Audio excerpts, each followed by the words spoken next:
আসসালামু আলাইকুম। Spring framework. Spring framework কি? স্প্রিং ফ্রেমওয়ার্ক হচ্ছে একটা ওপেন সোর্স ফ্রেমওয়ার্ক এবং যথেষ্ট লাইট ওয়েট এবং পপুলার, যেটা 2003 সালে ডট জনসন ডেভেলপ করেন এবং এটাকে ফ্রেমওয়ার্ক অফ ফ্রেমওয়ার্ক বলা হয়। কারণ হচ্ছে যে এটা বিভিন্ন রকমের ফ্রেমওয়ার্ককেও সাপোর্ট করে, লাইক হাইবারনেট, ইজেবি, JSP, স্টার্স ইত্যাদি। এবং এন্টারপ্রাইজ লেভেলের অ্যাপ্লিকেশনগুলা স্প্রিং ফ্রেমওয়ার্ক দিয়ে তৈরি করা হয়। আর স্প্রিং ফ্রেমওয়ার্ক হচ্ছে অনেকগুলো মডিউল থাকে। স্প্রিং ফ্রেমওয়ার্কের অনেকগুলো মডিউল থাকে বা বৈশিষ্ট্য থাকে। বৈশিষ্ট্যগুলোকে বিভিন্ন মডিউলে ভাগ করা হয়েছে, যেমন IOC, AOP, DAO, context, object relational mapping বা ওআরএম, ওয়েব এমভিসি ইত্যাদি। তো এই মডিউলগুলো হচ্ছে আমরা যদি একটু আরো স্লাইডে দেখি, যেমন একটা মডিউল আছে হচ্ছে টেস্ট, যেখানে আপনার ইউনিট টেস্টের কাজগুলো করানো হয়। এরপরে কোর কন্টেনারের মধ্যে আছে হচ্ছে বিন, কোর, কনটেক্সট, ইএল বা এক্সপ্রেশন ল্যাঙ্গুয়েজ। এরপরে আরেকটা মডিউল হচ্ছে এওপি বা অ্যাসপেক্ট ওরিয়েন্টেড প্রোগ্রামিং ইনস্ট্রুমেন্ট।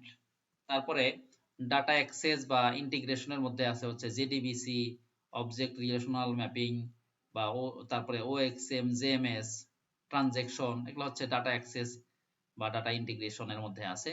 এবং ওয়েব রিলেটেড যে অ্যাপ্লিকেশনগুলো বা ওয়েবের মধ্যে আছে হচ্ছে ওয়েব, সার্ভলেট, পোর্ট্রেট ইত্যাদি। তো আমরা এটা একটু বিস্তারিত আমরা একটু আলোচনা করি এখানে থিওরিটিক্যালি।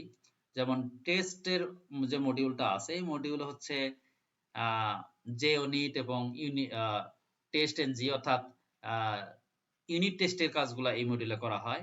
এবং স্প্রিং কোর কন্টেনারের মধ্যে আছে হচ্ছে কোর, বিনস এবং কনটেক্সট। আর আরেকটা হচ্ছে ইএল বা এক্সপ্রেশন ল্যাঙ্গুয়েজ। তো এরপরে এই কোর কন্টেনারের মধ্যে হচ্ছে আইওসি বা ইনভার্সন অফ কন্ট্রোল বা ডিপেন্ডেন্সি ইনজেকশন আছে, যেটা নিয়ে আমরা বিস্তারিত আলোচনা করব এবং প্র্যাকটিক্যালি কাজ দেখব যে আসলে ইনভার্সন অফ কন্ট্রোল বা ডিপেন্ডেন্সি ইনজেকশনটা কি, এটা আমরা দেখব। তারপরে ইএল বা এক্সপ্রেশন ল্যাঙ্গুয়েজ এটা আছে। এরপরে এওপি, অ্যাসপেক্ট অ্যান্ড ইনস্ট্রুমেন্ট, এর মধ্যে আছে হচ্ছে অ্যাডভাইস, পয়েন্ট কার্ড ইত্যাদি। এটা নিয়ে আমরা আলোচনা করব। এরপরে ডাটা অ্যাক্সেস বা ইন্টিগ্রেশনের মধ্যে যেটা আছে সেটা হচ্ছে JDBC, object relational mapping, OXM, JMS, transaction. অর্থাৎ এখানে ডাটাবেজের সাথে কানেকশন রিলেটেড বা ইন্টিগ্রেশন রিলেটেড যে সমস্ত জিনিসগুলো, সেটা হচ্ছে আমাদের এই মডিউলের মধ্যে আছে। যদি আমরা আমাদের আগের স্লাইডও ব্যাক করি, এখানে দেখি যে ডাটাবেজ রিলেটেড যে জিনিসগুলো সেটা এই মডিউলের মধ্যে আছে, যেটাকে ডাটা অ্যাক্সেস বা ইন্টিগ্রেশন বলা হচ্ছে। তো এরপরে আরেকটা হচ্ছে আমাদের ওয়েব, যেখানে ওয়েব রিলেটেড যে সমস্ত কাজগুলো হয়, যেমন web servlet, web struts, web portlet ইত্যাদি। তো এই জিনিসগুলো হচ্ছে আমাদের ওয়েব মডিউলের মধ্যে আছে।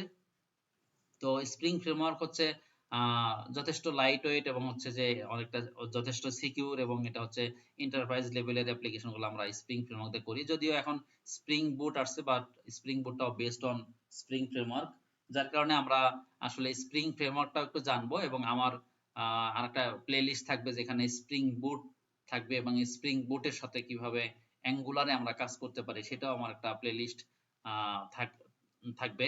তো আমরা স্প্রিংটাও দেখতে থাকবো, স্প্রিং ফ্রেমওয়ার্কের যে জিনিসগুলো সেটাও দেখতে থাকবো, সাথে সাথে আমরা হচ্ছে স্প্রিং বিনটাও দেখবো, স্প্রিং বুটটাও দেখবো। কারণ স্প্রিং বুট বুঝতে হলে আমাকে একটু স্প্রিং ফ্রেমওয়ার্কটা একটু বুঝতে হবে, যার কারণে আমি আসলে এই দুইটার উপরেই প্লেলিস্টটা তৈরি করতেছি। তো পরবর্তীতে আমরা হচ্ছে আরো হয়তো বা অল্প কিছু থিওরিটিক্যাল কথা, লাইক স্প্রিং এর অ্যাডভান্টেজটা কি কি সুবিধাগুলো আমরা স্প্রিং ফ্রেমওয়ার্ক ব্যবহার করে পাই, সেই জিনিসগুলো দেখবো। দেন আমরা আস্তে আস্তে প্র্যাকটিক্যালি কাজগুলো করতে থাকবো।